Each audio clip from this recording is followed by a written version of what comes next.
এই ঢাসা ঢাসা কাঁকড়াগুলো আমাদের বাসার কাছে ব্যাপারীর কাছ থেকে কিনে নিই। এটা হচ্ছে ছেলে কাঁকড়া, ত্রিকোণাকৃতির। আর এটা হচ্ছে বড় পাট্টাওয়ালা, দেখছেন? এটা হচ্ছে মেয়ে কাঁকড়া। উপরের ঢালে দেখো কি সুন্দর কারুকাজ করা আছে। এই পাগুলো আমি আগে কেটে নিয়েছি। এবার দেখব ভিতরে কি এমন জিনিস আছে। দেখো, এটাকে ভালো করে উপরে চোকলাগুলো আগে ফেলে দিতে হবে। এটা এই দেখছো, এইগুলো হচ্ছে যে ঘিলু মগজ, এইগুলাই বেশ টেস্টি হয়। এটা হচ্ছে মেয়ে কাঁকড়ার মধ্যে এইগুলো থাকে, ছেলে কাঁকড়ার মধ্যে কিন্তু এই ঘিলুটা থাকে না। দেখো, ছেলে কাঁকড়ারগুলো ভিতরে আছে, যেমন আঁশগুলো ফেলে দিয়েছে আগে, ভিতরে একটু সাদা সাদা একটা জেলির মতো।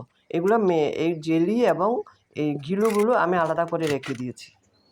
ও হ্যাঁ, বলতে ভুলে গিয়েছিলাম, এটাকে কিন্তু আগে আমি প্রথমে গরম পানি দিয়ে বেশ ভালো করে ধুয়ে নিয়েছি। এগুলো হচ্ছে ঘিলু, আর এইগুলো দিয়ে আমি